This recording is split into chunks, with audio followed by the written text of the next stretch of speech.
Segmen janda adalah segmen yang paling terbengkalai menurut saya belakangan ini. Karena kalau kita lihat, video terakhir janda kita itu udah lama banget ya. Ada sebuah alasan yang mungkin jadi alasan utama kenapa kita kesulitan untuk membuat konten janda.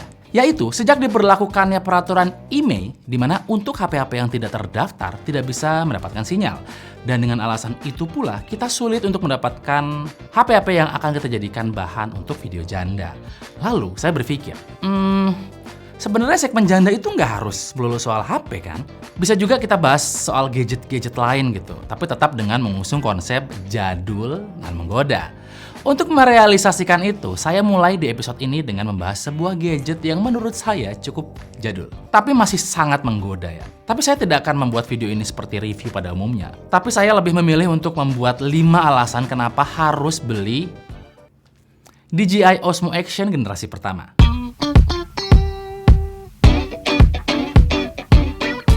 Pertama, kualitas video dan fotonya oke. Untuk kualitas videonya, menurut saya lumayan untuk sebuah action cam yang umurnya udah 5 tahun ya.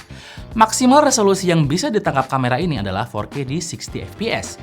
Kualitasnya menurut saya cukup oke dan jauh lebih baik dibandingkan action cam yang nggak jelas yang ngeklaim bisa ngerekam 4K 60 fps. Tapi kualitasnya ala kadarnya.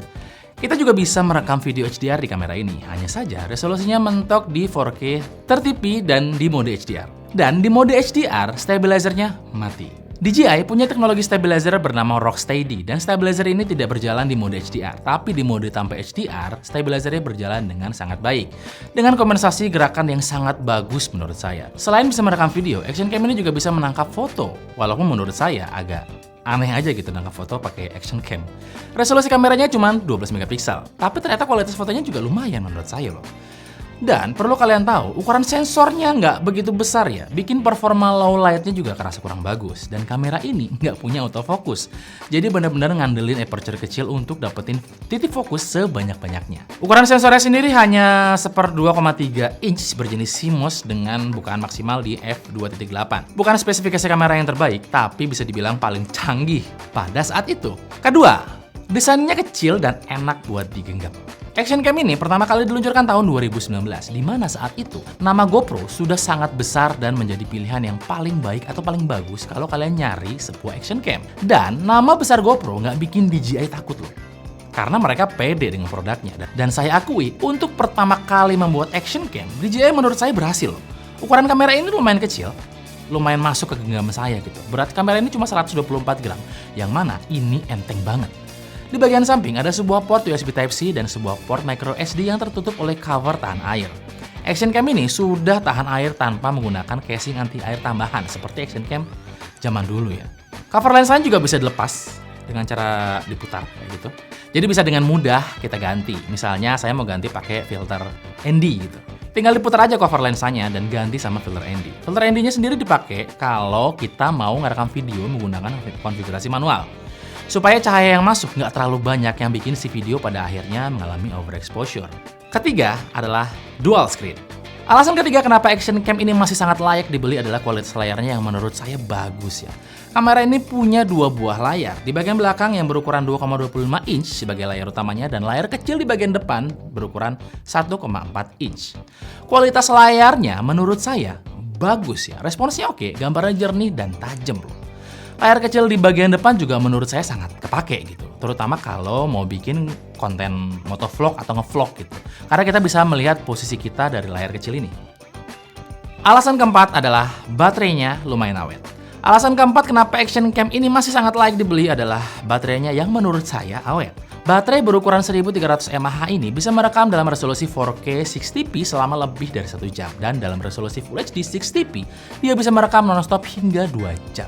Hal unik yang saya temukan di action cam ini adalah baterainya menyatu dengan penutup baterai. Menurut saya ini oke, karena berkurangnya part-part kecil di action cam ini. Ketersediaan baterai di marketplace juga masih banyak ya, dan mudah banget kita temukan. Baik itu baterai originalnya atau baterai pihak ketiga, yang menurut saya punya durability yang cukup oke dengan harga yang jauh lebih terjangkau. Ada 2 cara buat ngisi baterai si action cam ini. Pertama, langsung colok aja si action cam pakai USB Type-C ke charger atau menggunakan charging hub. yang juga bisa dengan mudah kita temukan di marketplace.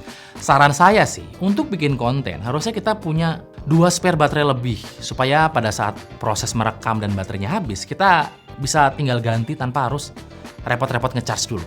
Alasan kelima adalah harganya yang terjangkau. Alasan kelima kenapa action cam ini sangatlah layak buat dibeli adalah harganya. Ini adalah sebuah action cam premium di mana nggak bisa kita bandingkan dengan action cam murah lainnya yang juga nawarin resolusi yang tinggi. Karena ini adalah action cam premium, tentu aja harganya bisa lebih mahal di antara action cam murah lainnya. Tapi saya tetap percaya dengan prinsip ada harga, ada kualitas. Saat saya lihat di marketplace, saya menemukan beberapa opsi DJI Osmo Action kondisi second dengan harga yang menurut saya lebih terjangkau dibandingkan harga barunya. Harganya sekitar 2-3 jutaan dan ini lebih murah dibandingkan dulu saya beli pertama kali, yaitu sekitar 7-8 jutaan. Secara fitur tentu ini lebih baik daripada action cam di range harga 2-3 jutaan lainnya. Dan secara kualitas saya yakin juga ada di kelas yang berbeda ya. Sekarang tuh DJI Osmo Action udah sampai ke generasi kelima ya. Dan saya yakin harga dari kamera ini perlahan akan terus makin menurun. Kesimpulannya, ini kamera bagus dan pilihan untuk membeli second bukanlah sebuah ide yang buruk ya. Tapi dari sekian banyak alasan yang saya sampaikan, ada juga beberapa hal yang saya pribadi nggak suka dan menganggap ini sebagai sebuah kekurangan. Pertama adalah tidak adanya sistem mounting terintegrasi pada bodi action cam ini. Artinya untuk memasang si action cam ini ke aksesoris lain, kita diharuskan menggunakan hard case bawaan. Ini bikin ukuran si action cam jadi lebih besar dari ukuran aslinya, yang mana jadi nggak compact lagi gitu. Kekurangan kedua tentu aja tidak adanya stabilizer saat mode HDR-nya aktif, dimana menurut saya justru mode ini kepake banget loh, karena bisa ningkatin performa low light dan bikin banyak bagian yang lebih ke highlight saat kondisi banyak cahaya. Yaudah, itu aja episode janda kali ini. Menurut kalian kira-kira gadget jadul apalagi yang pingin dijandain? Tulis pendapat kalian di kolom komentar. Sekian aja video kali ini. Klik tombol like kalau kalian suka dengan video janda kali ini. Kita ketemu lagi di video janda berikutnya.